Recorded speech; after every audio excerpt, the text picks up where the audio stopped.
नमस्कार साथियों, चैनल में पुनः आप सभी का स्वागत है। देखते हैं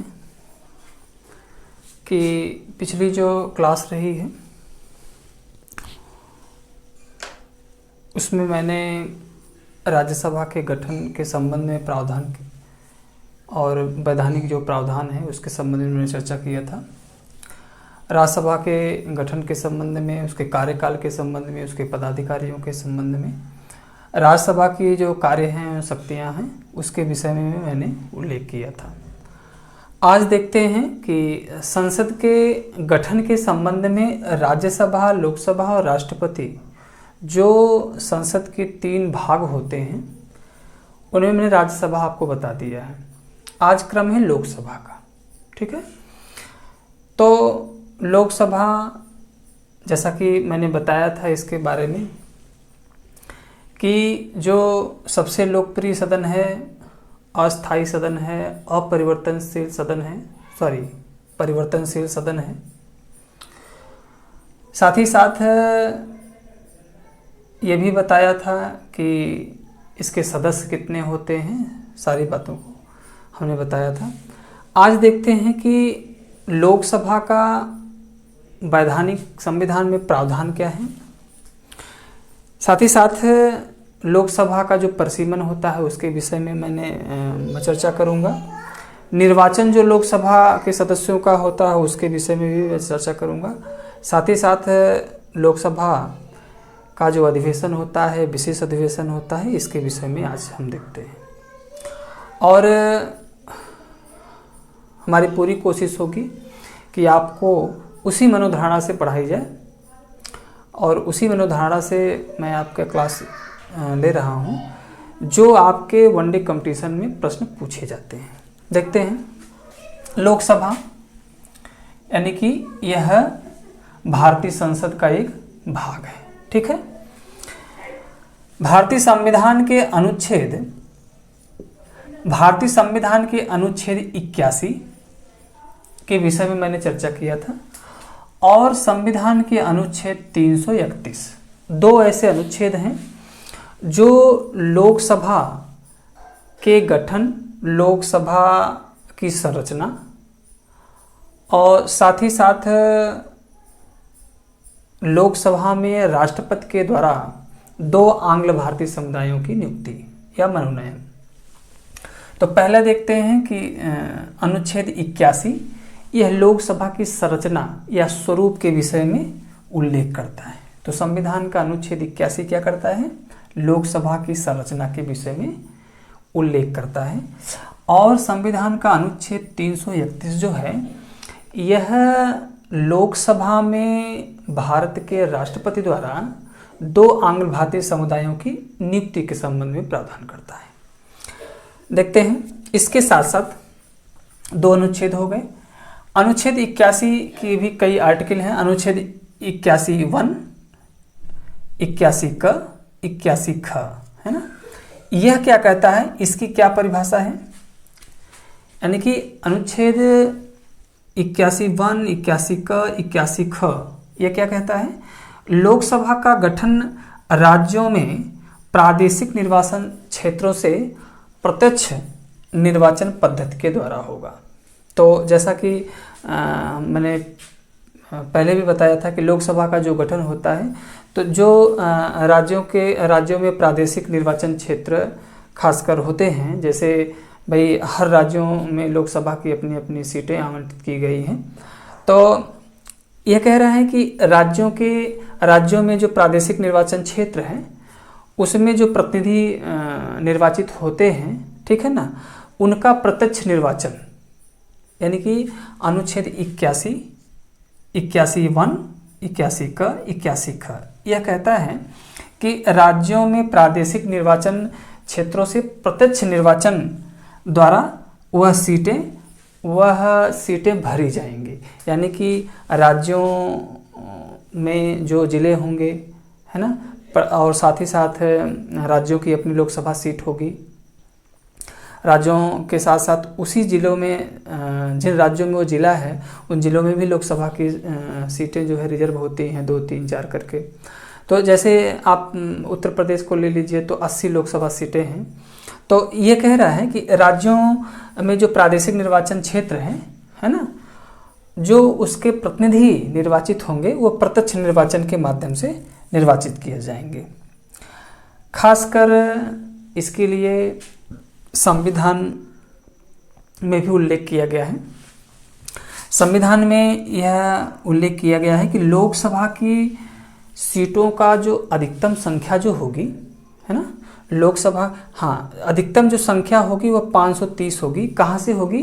राज्यों से चुने गए प्रतिनिधि होंगे।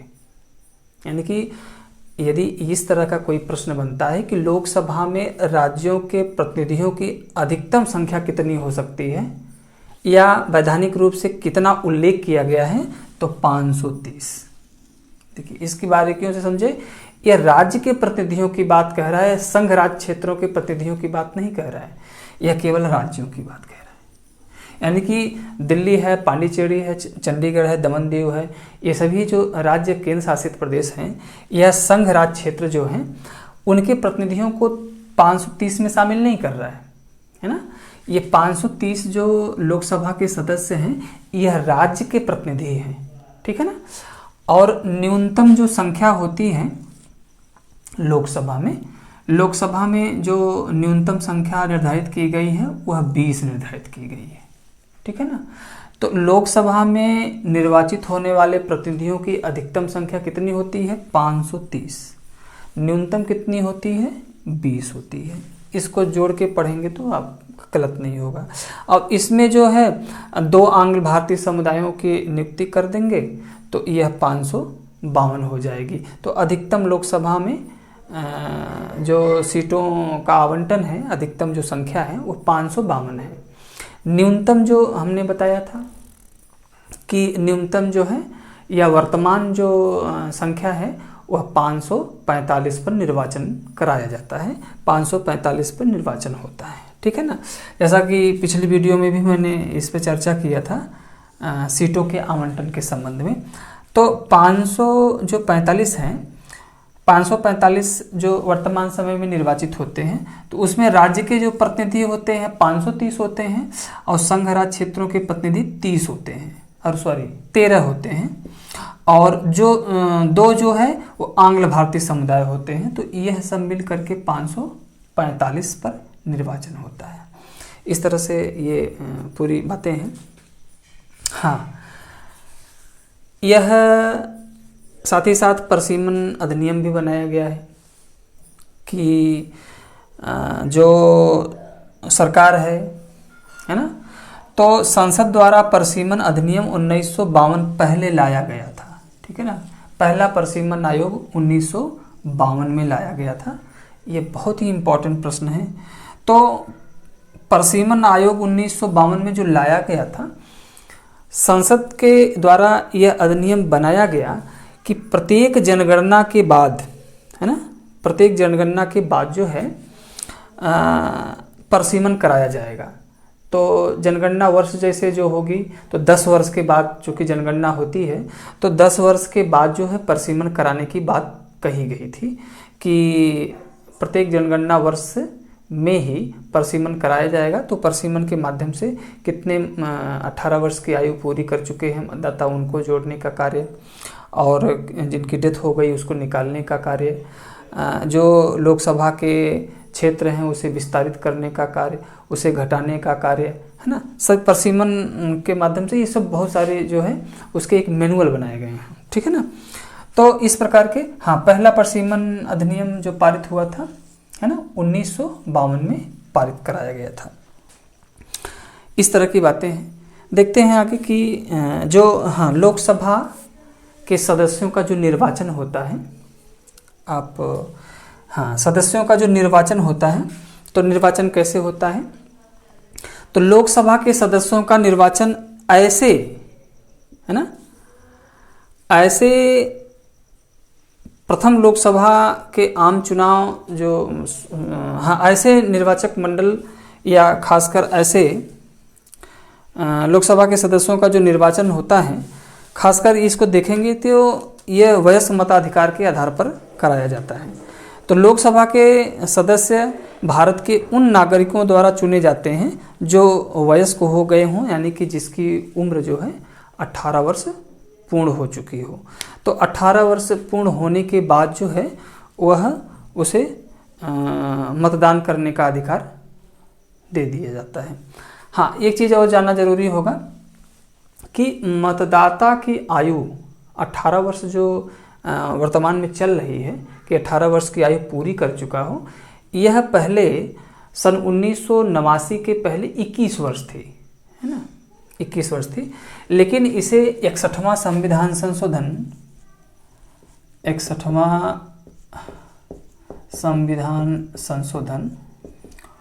1989 में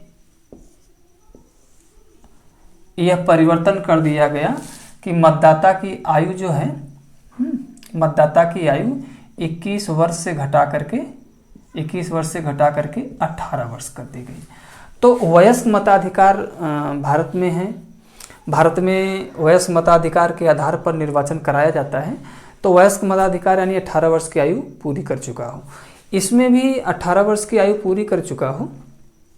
तो पहले मैंने बताया कि 21 वर्ष थी, 1989 में 21 वर्ष थी, उसके बाद 61वां संविधान संशोधन करके मतदाता की आयु 21 से घटाकर 18 वर्ष कर दी गई। बहुत ही इंपॉर्टेंट प्रश्न है, बराबर वनडे कंपटीशन में पूछता रहता है। और इसके लिए जब 18 वर्ष कर दी गई तो संविधान में एक नया अनुच्छेद जोड़ा गया, अनुच्छेद 326, ठीक है ना, अनुच्छेद 326। यानी कि अनुच्छेद 326 क्या कहता है कि वयस्क मताधिकार का प्रयोग करने की बात कहता है कि भारत में जो निर्वाचन सिस्टम है, जो निर्वाचन पद्धति है, वह लोकसभा हो या राज्य की विधानसभा हो, है ना, और या पंचायत का चुनाव हो। तो विभिन्न प्रकार के जो स्थानीय स्तर के चुनाव हो या बड़े स्तर के चुनाव हो, सभी चुनाव जो होंगे वह वयस्क मताधिकार के आधार पे होंगे, यानी कि जिनकी आयु 18 वर्ष पूर्ण हो चुकी हो। तो इस प्रकार के ये प्रश्न पूछता है। तो ये कह रहा है कि लोकसभा के सदस्यों का निर्वाचन कैसे होता है, वयस्क मताधिकार के आधार पे होता है, जिसकी उम्र 18 वर्ष पूर्ण हो चुकी हो, ठीक है ना। इसके बाद देखते हैं जो प्रथम लोकसभा का आम चुनाव कराया गया, ये भी बराबर प्रश्न पूछता है। जो लोकसभा का प्रथम आम चुनाव कराया गया था यह 1951 और 52 में कराया गया था। बहुत ही इंपॉर्टेंट प्रश्न है, ये बराबर कंपटीशन में बना रहता है।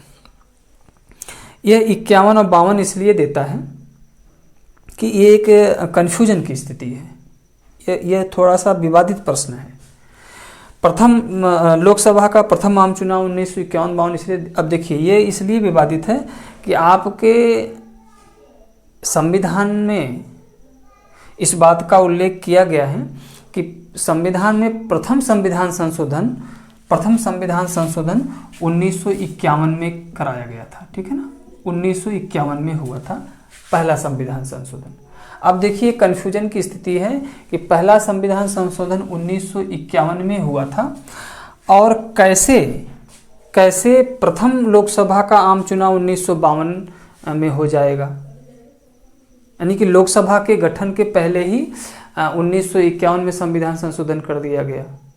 यह थोड़ी सी विवादित विषय है, इसीलिए हमेशा कंपटीशन में यह प्रश्न देता है यदि है कि प्रथम लोकसभा, भारत में प्रथम लोकसभा का आम चुनाव कब कराया गया था, तो इसीलिए दोनों डेट को देता है, 1951-52 दोनों दे देता है।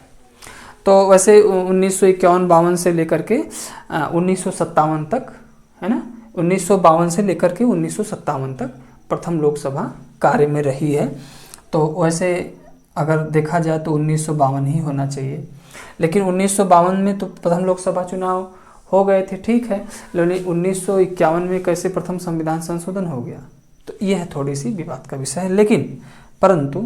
लेकिन अगर इस तरह कोई प्रश्न पूछता है कन्फ्यूजन की स्थिति में, तो आप 1952 ही लगाएंगे प्रथम लोकसभा का चुनाव।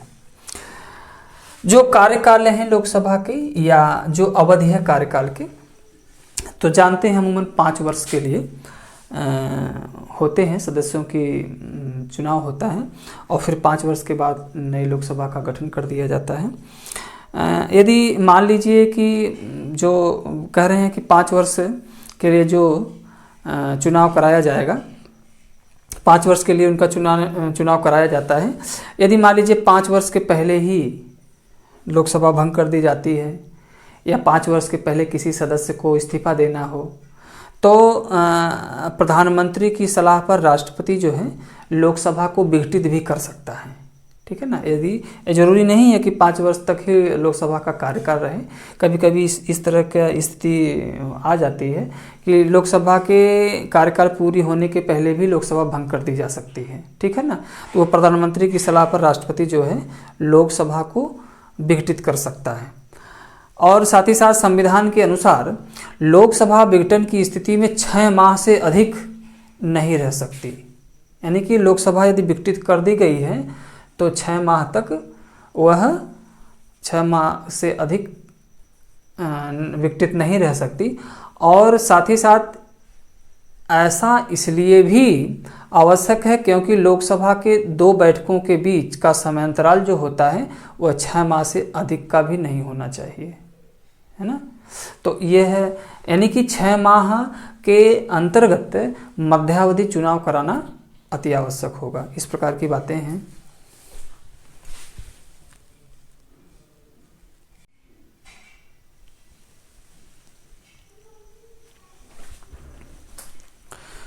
तो हाँ, इस प्रकार की बातें हैं। विघटन की स्थिति में, लोकसभा के विघटन की स्थिति में 6 माह के अंतर्गत मध्यावधि चुनाव कराना पड़ जाएगा। लेकिन कभी कभी जो विघटन की स्थिति होती है लोकसभा की, यदि मान लीजिए कि ऐसी एक व्यवस्था संवैधानिक रूप से बनाई गई है कि लोकसभा का कार्यकाल पूरा हो गया हो और देश में राष्ट्रीय आपातकाल की स्थिति यदि आ जाती है, तब क्या होगा। तो विशेष परिस्थिति में ये तो कह रहा है कि मान लीजिए लोकसभा समय से पहले विघटित हो गई और 6 माह के अधीन जो है मध्यावधि चुनाव करा दिया जाएगा। ठीक है ना, मध्यावधि चुनाव कराया जाएगा। ठीक, ये तो बात समझ में आती है। लेकिन कह रहे हैं कि यदि विशेष परिस्थिति में लोकसभा की अवधि यदि बढ़ाना हो तो लोकसभा की अवधि अधिकतम 1 वर्ष, तो 1 वर्ष तक बढ़ सकती है। 1 वर्ष तक बढ़ सकती है। यानी कि ऐसी परिस्थिति में कब होगा कि जब देश राष्ट्रीय आपातकाल की स्थिति में हो या राष्ट्रीय आपातकाल लागू होने की स्थिति में हो या लागू हो गया हो, तो क्या होता है कि विशेष परिस्थिति में लोकसभा के कार्यकाल को अधिकतम 1 वर्ष तक बढ़ाया जा सकता है। तो इस प्रकार की भी परिस्थितियां उत्पन्न यदि हो जाती हैं तो भी ये मामला यानी बन सकता है। तो वैसे भी 6 माह, अगर लोकसभा के विघटन के बाद 6 माह के अधीन 6 माह में ही मध्यावधि चुनाव कराएंगे। लेकिन यदि ऐसी ही स्थिति, विशेष परिस्थिति में यदि राष्ट्रीय आपातकाल की उद्घोषणा हो जाए, है ना, या देश किसी संकट में है, तो लोकसभा की अवधि को अधिकतम 1 वर्ष तक बढ़ाया जा सकता है। ठीक है ना, 1 वर्ष तक बढ़ाया जा सकता है।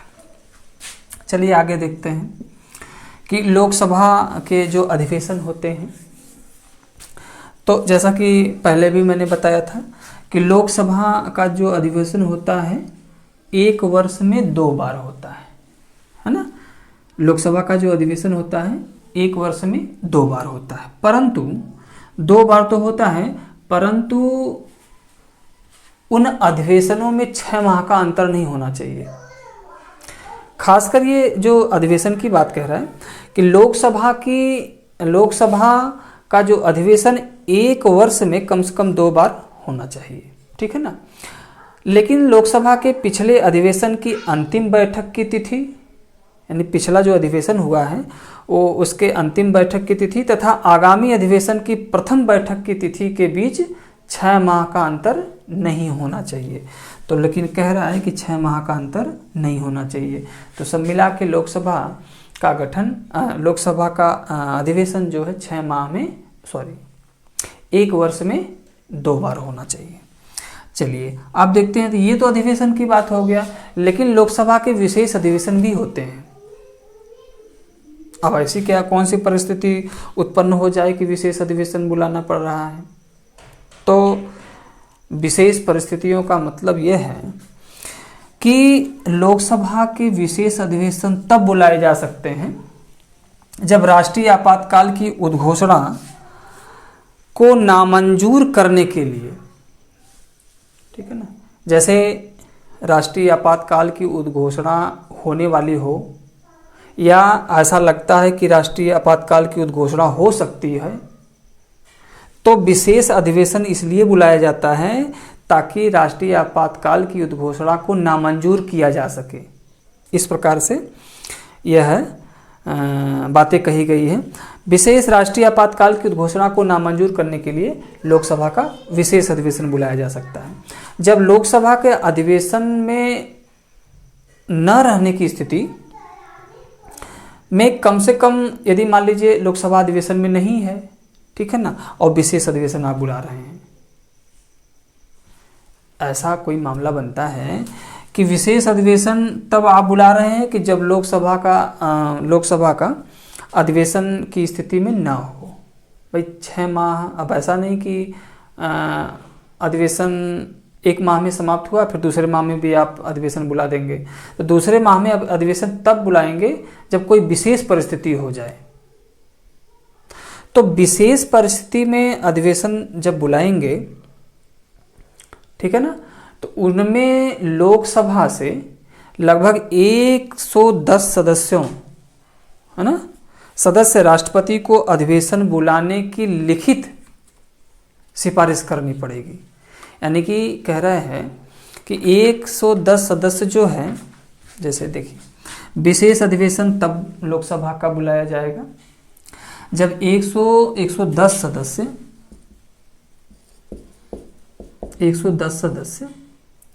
लिखित रूप से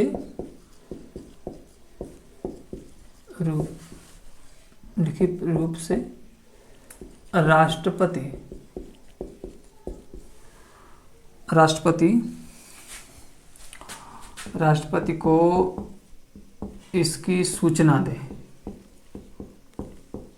ठीक है ना, इस प्रकार की बातें।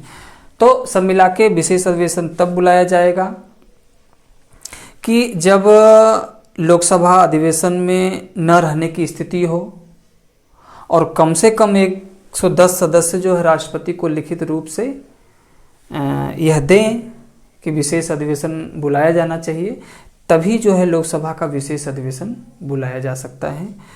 तो इस प्रकार की बातें जो हैं इसके संबंध में कही गई हैं।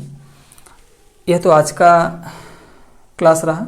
अगले क्लास में मैं पुनः उपस्थित होऊंगा कि लोकसभा के जो पदाधिकारी जो होते हैं वो कौन कौन होते हैं, उसके कार्य कौन कौन से हैं, वेतन भत्ते लोगों को कैसे मिलता है, शपथ कौन दिलाता है, ये सभी बातें हैं वो अगले वीडियो में देखूंगा। लेकिन इस प्रकार के जो प्रश्न जो है आपके वनडे कंपटीशन में पूछे जाते हैं।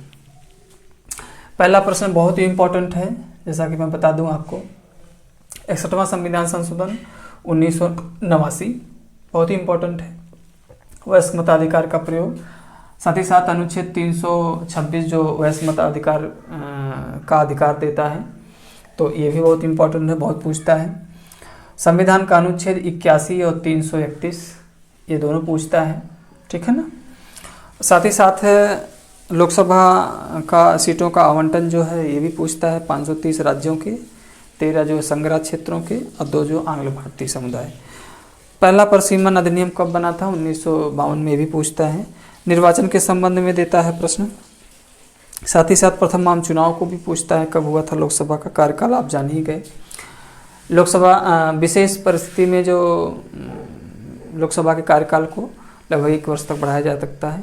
इसको लोकसभा का जो अधिवेशन होता है वर्ष में 2 बार होता है, तो ये भी हमने चर्चा किया। तो ये सभी बातें हैं, जैसा कि मुझे विश्वास है कि वीडियो आपको अच्छी लगी होगी, और चैनल को सब्सक्राइब करिए, शेयर करिए, ताकि कोई भी नोटिफिकेशन हो तो आपको अतिशीघ्र मिल सके, ठीक है। अगले वीडियो के साथ पुनः उपस्थित होंगे, तब तक के लिए बहुत बहुत धन्यवाद, बहुत बहुत शुभकामनाएं।